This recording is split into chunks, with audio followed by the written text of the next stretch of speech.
Hi, my name is Katie, 28 years old. I'm in Edmond, Oklahoma, which is a suburb of Oklahoma City. And I decided I'd start a video blog. I never really thought that I would or needed to, or it was necessary in my life. I don't want to be famous. I don't have any of those attachments to what it is I'm doing here today. I just need to be heard. And sometimes in life you don't feel like you are.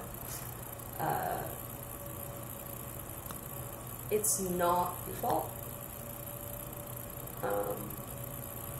But sometimes it is. And I'm going to get into that. I started my life in a very, very good childhood. I had everything I ever wanted. Things were tough a little bit in the beginning, but anything I wanted, I got it. But that doesn't mean I wasn't taught ideals or the value of hard work or any of those things. It was more so just from good parenting. And today I'm going to talk about forgiveness. I saw a lot of that growing up. My parents were very loving and forgiving towards each other. I know that they fought, but I don't really know what they fought about. It's none of my business. But it seemed as though, no matter what, year after year, they forgave each other. That example taught me what love was. And love isn't necessarily about just loving another human being. For me, it is about loving myself enough to give to someone else, maybe to brighten their day, while at the same time feeling my emotions swell because, I provided help to another human being. We're all of the same species. We are all the same race. It's the human race, what I'm saying might not click with some religious folk, but I'm not necessarily gonna, kick myself for it. A 28-year-old white, obviously lesbian, talking into a camera so that I can find some release of all of these things that I have stuck in my head. Might not appeal to everyone, but some of the things I have to say, I don't know, you might understand or you might not. But as far as forgiveness goes, I've learned a long time ago through failed relationships, friendships, watching the example of my parents who have been married for over 35 years. I don't know what the exact number is, and I don't really want to do the math. I think it's like 38, but it's really actually not that hard. I'm just kind of lazy sometimes.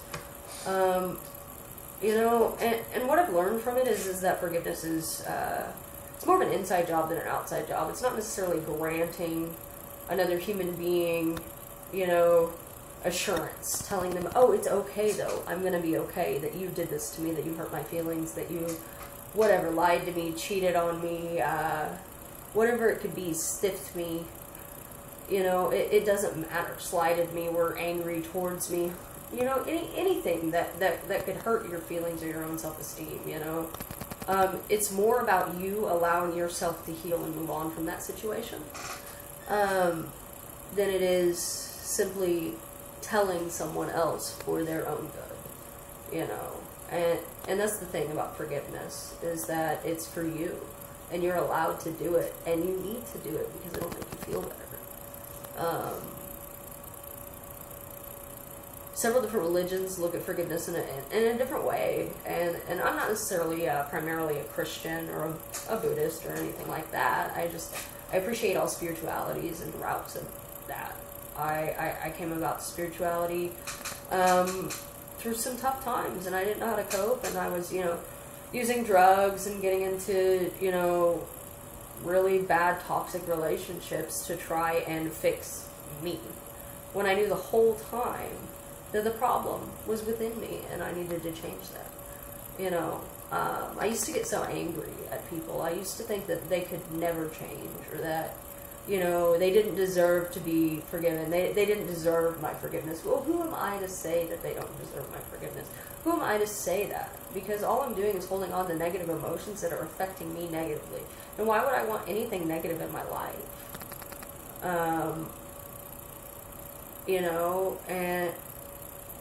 And it's like, if you stab the hand of another for vengeance against them, you will also stab your hand at the same time. And that's from Judaism. That's a Jewish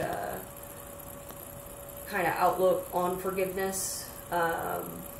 Eastern religions have more of a psychological aspect about it, and like I was talking about before, like, Buddhism talks about forgiveness as being a way to release the negative emotions, the negative karma from your life, and figure out what it is that, fills you up, what makes you happy, and happiness isn't joy. Joy is totally, completely different from happiness, Happiness is a state of being okay with waking up tomorrow because, your life is acceptable to you. You're doing the best that you can with what you have where you're at. It's a state of being, it's not an act of doing. And it took a lot of emotional hardship, a lot of depression and anxiety and horrible, horrible actions on my part that I really don't want to get into because it's kind of personal. But I do want to say that I was very harmful to those around me for quite some time. And since then, I've gotten some help spiritually and mentally, and I have I've grown from that. And in that process, I've learned that now that I have healed myself and found a way, an outlet to change how I felt about life, I found happiness. And forgiveness was a huge component in that. It was a huge component because if I couldn't forgive myself, how was I going to forgive anybody else? How was I going to let anybody else close to me again? And forgiveness is something that's scary because it means that you were vulnerable to somebody and they took advantage of that. And it makes you not want to be vulnerable to anybody ever again after that gets taken advantage of. Well, I'm here to tell you that it is worth it. It's worth it. Absolutely 100% worth it to figure out what it is you need to do to be okay, to forgive yourself for putting yourself in that situation, to forgive those around you for causing you pain, because every single circumstance that occurs in your life, it happens because you took one action, because otherwise you wouldn't have interacted with those around you in order to receive a negative outcome or negative circumstance. It is most definitely a positive situation that you have to put yourself into in order to find that forgiveness and find that happiness that's attached to it. It's freedom.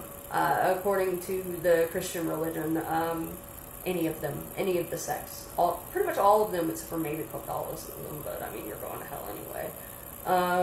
No, that was a bad joke. It was. I have no problem with Catholics at all. I actually believe in very much so the act of confession and some of their other ideals, the idea of amends and that whole 12-step process that helped me kind of get out of my sick, toxic cycle when I couldn't accept who I was. It helped me find forgiveness. It helped me find freedom, because I learned that it's not about me necessarily. If I'm helping others outside of myself, I'm doing things to make myself feel good. I'm filling myself up. You can't pour from an empty cup. And until you forgive yourself for putting yourself in that situation, that cup's going to remain empty. We are all human beings. We are not perfect by any means. We make mistakes. Life is challenging. Life is hard. Adulting is freaking hard. How am I going to get through today without stepping on the toes of somebody else? And accomplish what I need to accomplish, And I understand that people are assholes. Trust me. I do. I work with them every day. I work with the public every day. I am an EMT. I drive an ambulance, I run into a lot of people that need my help, but they don't want it. And the thing is that if there's help available of any kind, you should take it. You know, take it and run it. Run for the hills. You know, because happiness is an inside job, and you have to figure out how to do it. And there are going to be people in your lives that will, you know, they'll help you along the way. They'll help you become a better person, and not necessarily through positive experiences, but through the lessons that they teach you when you are in a toxic or controlling or uncomfortable situation, and you don't have the self-respect anymore to get yourself out of it, because you can't forgive yourself putting yourself in the situation in the first place, you know? And that's the situation, just, it gets worse and worse and worse, and you never feel any better. But, you know, forgiveness, it is an inside job. It's part of that component in happiness. It's part of that journey that I'm trying to take to become a better person, to become a better me, you know? If you truly love somebody, you forgive them. And the thing is that doesn't necessarily mean put yourself back in the toxic situation with them.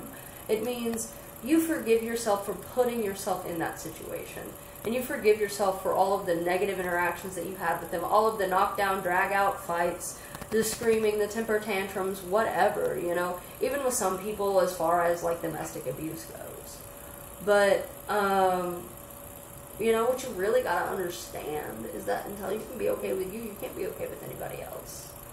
And those people that help you along the way with the negative experiences they're monumental. Because you'll be like, well, whoa, like, hand to a hot flame, I'm not going to do that again, it's going to burn me. But for me, you know, those positive experiences help too. If you can forgive yourself enough to become a positive influence in somebody's life, you say that you love somebody, you will forgive them. You will teach them how to forgive themselves, because that is the most wonderful gift on this earth that I've ever received. And I deserve all of the happiness that I can muster. And so do you. So when you're feeling down and you're not, like, wanting to get out of bed, or your chest is just being crushed by anxiety, you have to remember that forgiveness is an inside job, that happiness is an inside job, and that you are worthy. Because who's going to tell you that you're worthy? You or somebody else? You know, you're the one that has to live your life. Nobody else has to live your life, and it's worth it. So if you are struggling with mental health issues, or you just need somebody to talk to, do it. Reach out. Send a text, send an email, send a phone call. Do whatever it is you need to do. Because if you don't, you know, you can end up in a lot of situations that are unsavory. You know, you might want to kill yourself. You might want to start doing drugs, you start drinking, you start trying to mask feelings. And if you don't feel those feelings, then you can't ever change them. You know, and once you change them, everything becomes clear. It does, 100%. And I'm not saying that I'm perfect now by any means, because I still hurt people, they still hurt me, and I still, you know, get upset. And I still do things that I regret, that I have to make amends for, that I have to apologize about, that I have to forgive myself for doing. And it's just because I'm human, you know. I'm not perfect. Nobody's perfect. Why are you trying to be? You know, all you're doing is stunting your ability to find happiness. And so I know that it's the day after, you know, Suicide Prevention Awareness Day. But September 11th is an important day for first responders. And I just want everyone to know that, you know, the difficult job that they do, that we do on a daily basis, it takes a toll on you. And the way that you cope is the way that your life will be. We make our own happiness. We also make our own misery. So reach out to somebody if you have to. Because if you won't, nobody will. And it won't change. So anyway, thanks for listening to me. Still not quite sure why I did this, but maybe it helped somebody, and maybe that's my intention. So have a good evening.